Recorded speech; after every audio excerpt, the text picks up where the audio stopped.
Eu quero conhecer Jesus. Eu quero conhecer Jesus. Eu quero conhecer Jesus. Olá, amigos, tudo bem? Sejam bem-vindos. E aí, você também quer conhecer Jesus? Nós cantamos tanto este louvor. Você já parou? Já refletiu nesta letra? Eu quero conhecer Jesus, eu quero conhecer a Deus. E o mais incrível é que Deus se faz revelar para nós. Que maravilha! Oi, mana, seja bem-vinda, tudo bem? Precisamos conhecer a Jesus, Deus Pai, Deus Filho, Deus Espírito Santo, precisamos conhecer. Mas será que só cantando essa música ou qualquer outra música que fala do desejo do nosso coração em conhecê-lo é suficiente para conhecer a Ele, mana? Você tem alguma experiência relacionada em conhecer a Deus? Não só a mana, você também, manos, manas, amigos e amigas que têm compartilhado, têm estudado conosco o livro de Salmos. Você tem alguma experiência quando conhecer e como conhecer a Deus? Relata aqui para nós.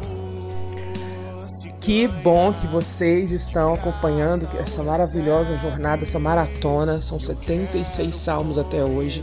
Chegamos na metade do caminho. Ontem nós chegamos na metade do caminho.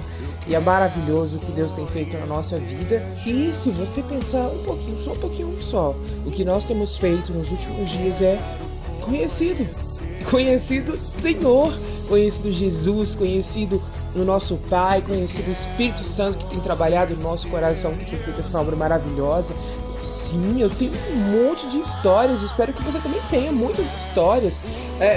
Assim, quando eu penso em Jesus, quando eu falo assim, quando você conheceu Jesus, eu gosto de ser muito sincero pra vocês. Quando eu saí da maternidade com a minha mãe, eu senti, olha que estranho, eu senti que desde aquele dia eu tenho alguém comigo. Eu tenho Jesus comigo.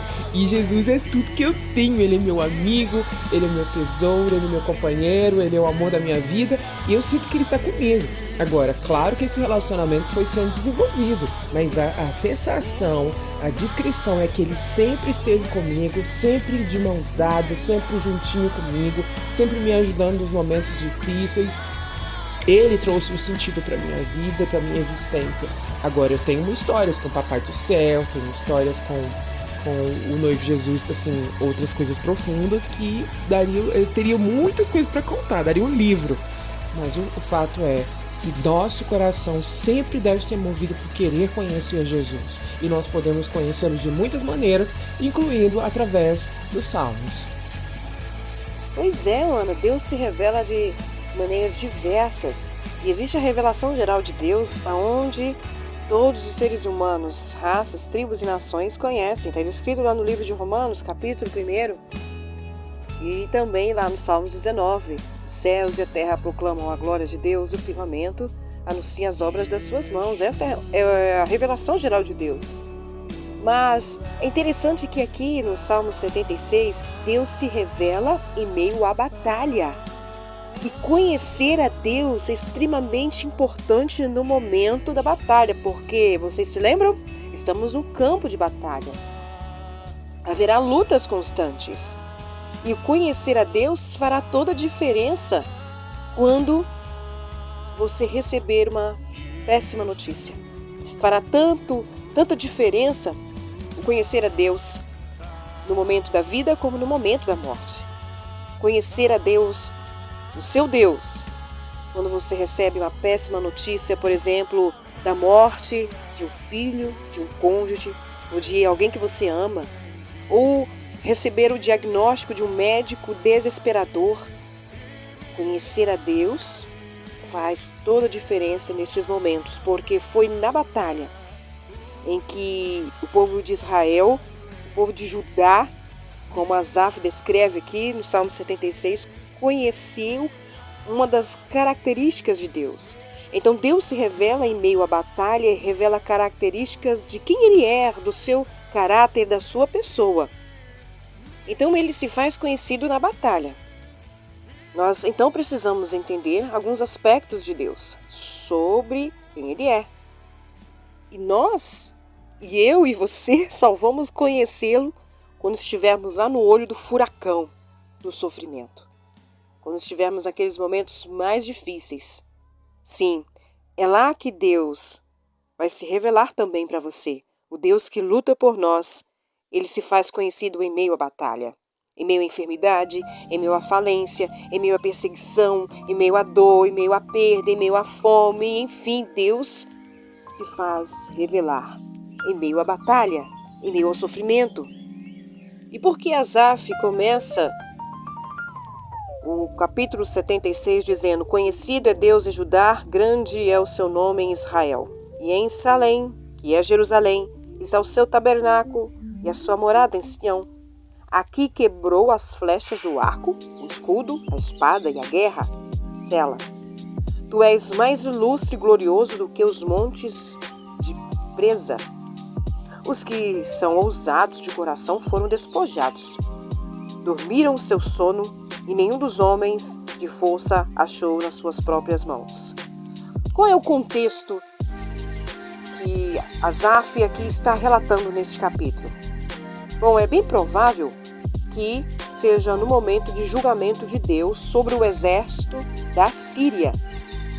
Vocês se lembram deste momento? Está relatado no livro de Isaías, capítulo 37, 38, 2 Reis, capítulo 18. Só para você relembrar desse momento, Isaías, capítulo 37, a partir do versículo 33, diz assim: Pelo que assim diz o Senhor acerca do rei da Síria, não entrará nesta cidade, que é Jerusalém, nem lançará nela flecha alguma, tampouco virá perante ela com escudo, ou levantará contra ela tranqueiras. Pelo caminho, por onde vier, por este voltará. Mas nesta cidade não entrará, diz o Senhor, porque eu ampararei esta cidade para o livrar, por amor de mim e por amor do meu servo Davi. Então saiu o anjo do Senhor e feriu no arraial dos assírios, e 185.000. Quando se levantaram pela manhã cedo, eis que tudo eram corpos mortos. Assim, o rei Senaqueribe, o rei da Síria, se retirou, foi e voltou, e ficou em Nínive. Percebem aí como Deus se revelou ao povo de Judá quando, no meio da batalha, Jerusalém cercado pelos assírios, e agora o que nós vamos fazer? Deus fala: peraí, vocês são os meus amados, ovelhas do meu pasto, os meus escolhidos. Vocês é minha herança. Vocês são a minha herança. Eu estou contigo. E Deus ali se faz conhecido no meio da batalha. Quais são as batalhas que você tem enfrentado? Você precisa conhecer Deus em meio a essas batalhas. Deus quer se revelar. Deus permite que tenhamos o conhecimento dele. Mas para isso você precisa buscar esse conhecimento. Então, este capítulo podemos estudar em 4 fases. Primeira, Deus deseja ser conhecido. Segunda, Deus deseja que confiemos nele. Terceira, Deus deseja que o temamos. Quarta, que Deus deseja que o obedeçamos. Você tem obedecido? Então, abra sua Bíblia, se você puder, e acompanha conosco a leitura dos Salmos 76. Então, aqui nos primeiros versículos, Asaf vem nos ensinando que Deus se revela na batalha somente para aqueles que o servem. Por quê? Porque os outros deuses, os deuses aqui dos assírios, mas os outros de forma geral, nunca vão fazer nada, nunca vão ser conhecidos, porque tem boca, mas não falam, tem ouvidos, mas não ouvem, enfim. E o exército assírio, os oficiais de Senaqueribe, eles vangloriavam-se, se achavam-se pelo seu rei, pelo seu reino, pelas suas conquistas, principalmente pelos seus ídolos mortos.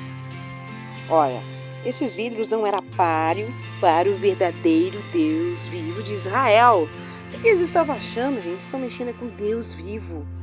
Um Deus que se revela, um Deus que se faz conhecido. E Deus ali enviou o anjo e e foram destruídos. Esse é o Deus. Gente, Deus não é como o Thor, não. Sabe o Thor? Ele vem na Terra, ele salva a Terra, depois volta lá para a cidade dele, sei lá para onde que ele mora. Não, Deus, ele vem e ele guerreia juntamente contigo a batalha, a luta. E juntamente contigo, ele está e se faz ser conhecido. E Deus quer se fazer conhecido para você. De repente você conhece Deus só de ouvir falar, como Jó. Eu conhecia de ouvir falar, agora conheço de contigo andar. E é esse o diferencial na vida do cristão. Eu preciso conhecer a Deus não somente pelo que eu ouço em pregações ou mensagens, ou quando eu aceitei a Cristo, mas eu preciso conhecer a Deus andando com Ele. Vocês se lembram do momento que relatamos aqui, quando Jerusalém estava destruída e o salmista o convida para andar junto às ruínas? É isso que Deus deseja de nós, que o conheçamos, e Ele quer se mostrar a nós, se revelar a nós andando, e andando em todo o tempo, seja nos momentos de festividade, seja nos momentos mais difíceis de nossas vidas. Mas aqui, Judá estava passando por um momento difícil. Meu Deus, estamos cercados, eles vão nos matar. E por que Judá? Nós estamos falando Judá aqui porque a tribo de Israel, em determinado momento, foi dividida, né? O reino do norte e o reino do sul. Só que para Deus não tinha dois reinos, um reino dividido. Os olhos do Senhor ainda eram um único povo da aliança. O nome de Deus era grande em Judá e em Jerusalém. Agora, Judá foi escolhida, essa tribo de Judá foi escolhida, porque de onde viriam os reis. Então todos os reis deveriam ser descendentes da tribo de Judá. Por isso que Jesus é o leão da tribo de Judá. Ele é descendente dessa tribo. Porque era necessário ter também lá para os judeus, né? Depois, em outro momento, a gente pode explicar melhor. A genealogia tinha que vir dos reis e tal. Depois a gente explica melhor lá no livro de Mateus. Está mostrando essa questão toda.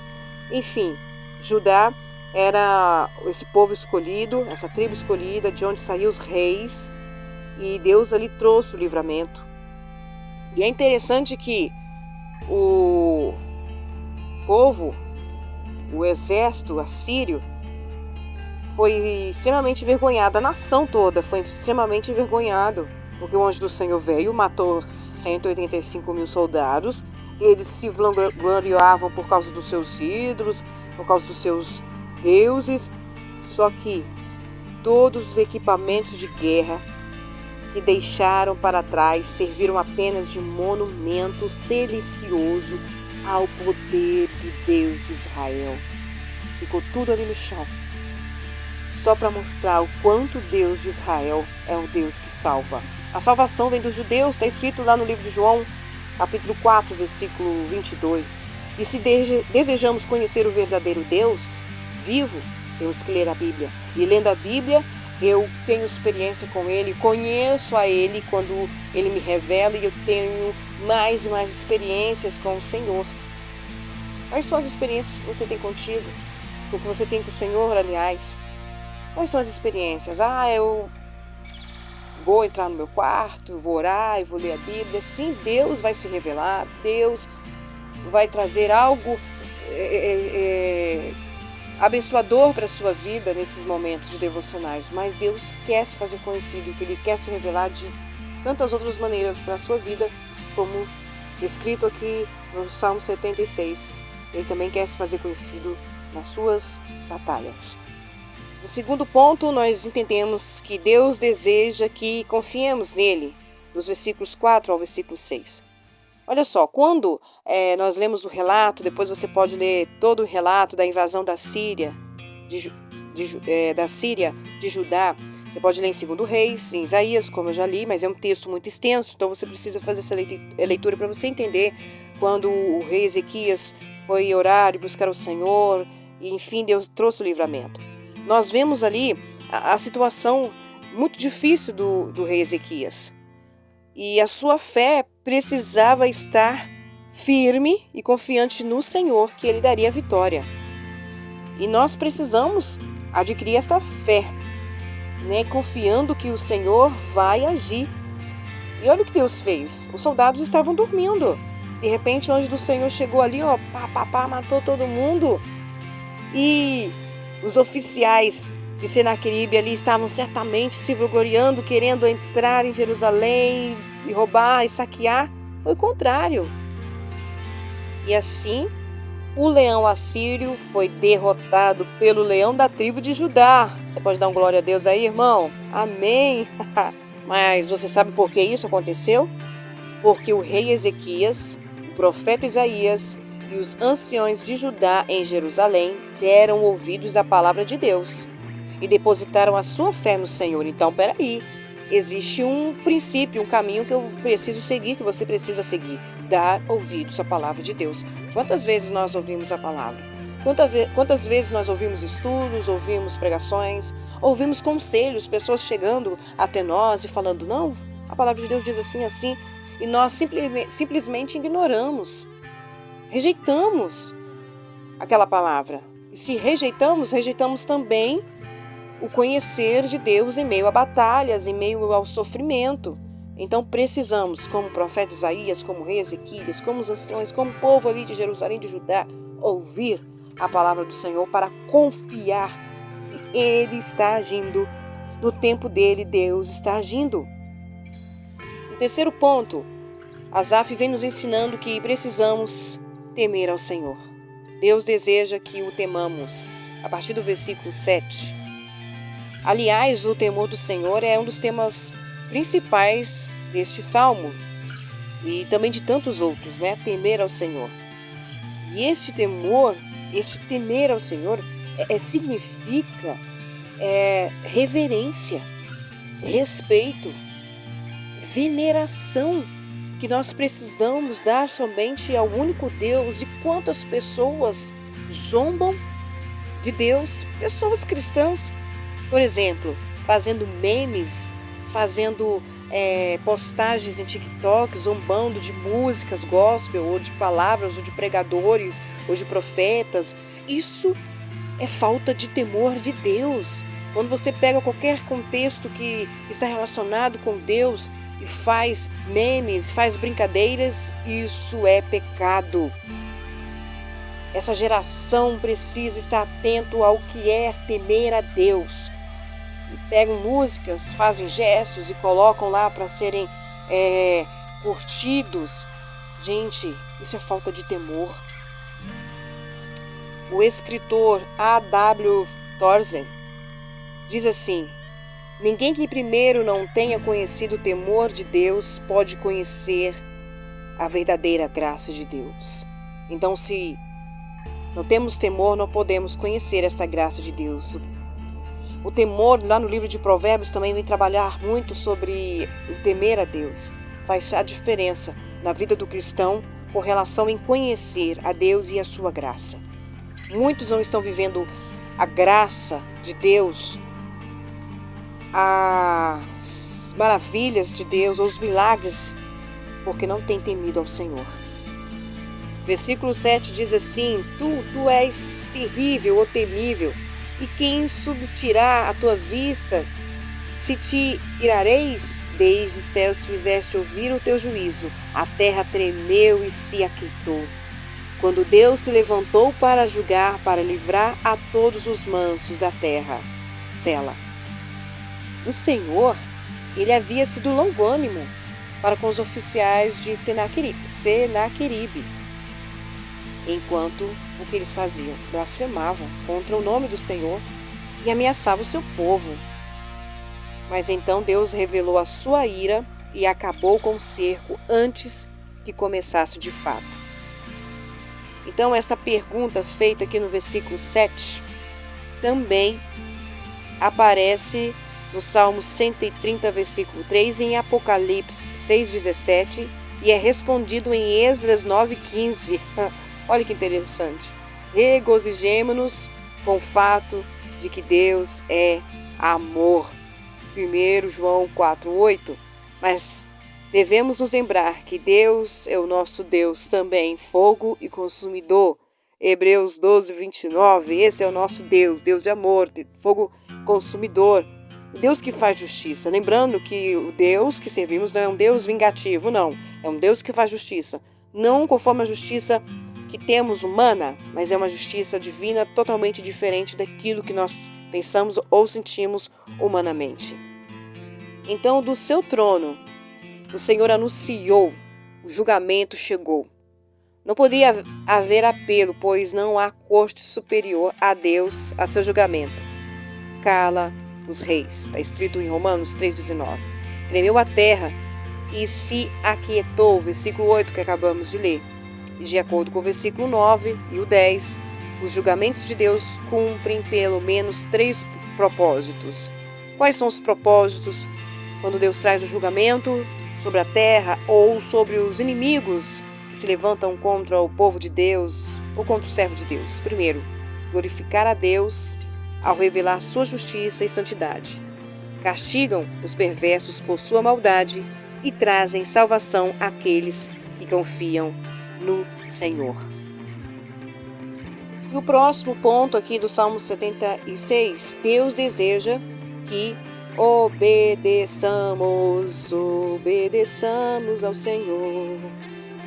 Gente, esse é o princípio. Não adianta requerermos as nossas promessas, orarmos, clamarmos, se nós não temos obedecido.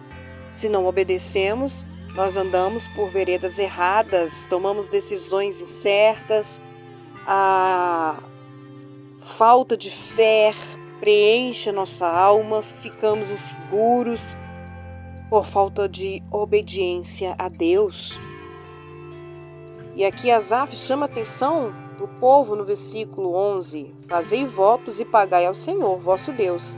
Tragam presentes os que estão em redor dele, aquele que é tremendo. Então ele está chamando a atenção. Povo, vamos lá. Vamos cumprir as promessas que fizemos diante do Senhor quando Jerusalém estava em perigo. E isso nos traz uma reflexão seríssima. É muito fácil fazer votos, mas depois que recebemos a vitória, a conquista, esquecemos de cumpri-las.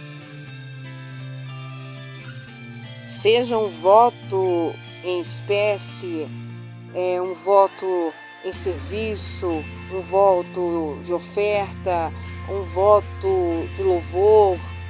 Se você votou ao Senhor, cumpre. A bênção chegou, não esqueça de cumpri-la. Agora, o final aqui do versículo diz assim: Ele cefará o espírito dos príncipes e é tremendo para com os reis da terra. Olha que interessante, o Salmo, ele começa em Jerusalém cercada, sitiada, ali, passa por todo Israel, versículos 7 e 9, e agora ele alcança toda a terra, versículo 12. Por quê?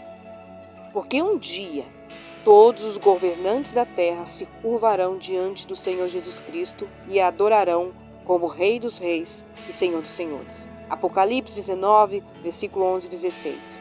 Então, mais uma vez, nós observamos que começa Deus falando com o povo dele, com a igreja dele, depois falando com todas as nações da terra. Esse é o desejo de Deus.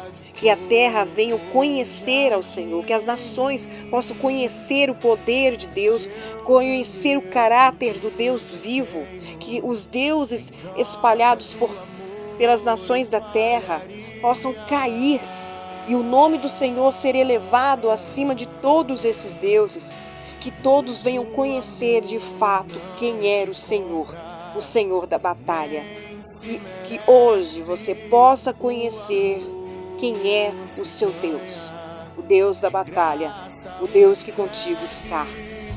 Ele tem muito ainda a se revelar para a tua vida. Que Deus te abençoe. Ó Deus, eu quero te agradecer porque o Senhor é um Deus vivo e não é um Deus que se esconde para que os seus servos não o conheçam, não. O Senhor se faz revelar para aquele que o busca, para aquele que o deseja conhecê-lo em meio à batalha, em meio ao sofrimento, em meio à dor, aquele que se entrega e não canta apenas eu quero conhecer Jesus, mas que busca conhecê-lo, que busca conhecer não somente na revelação geral, mas na revelação da sua palavra, na revelação específica, íntima, pessoal que o Senhor tem para cada pessoa. Obrigada, Deus, pelo teu grande amor que nunca falha. Em nome de Jesus. Amém. Orgulho me tirou do jardim.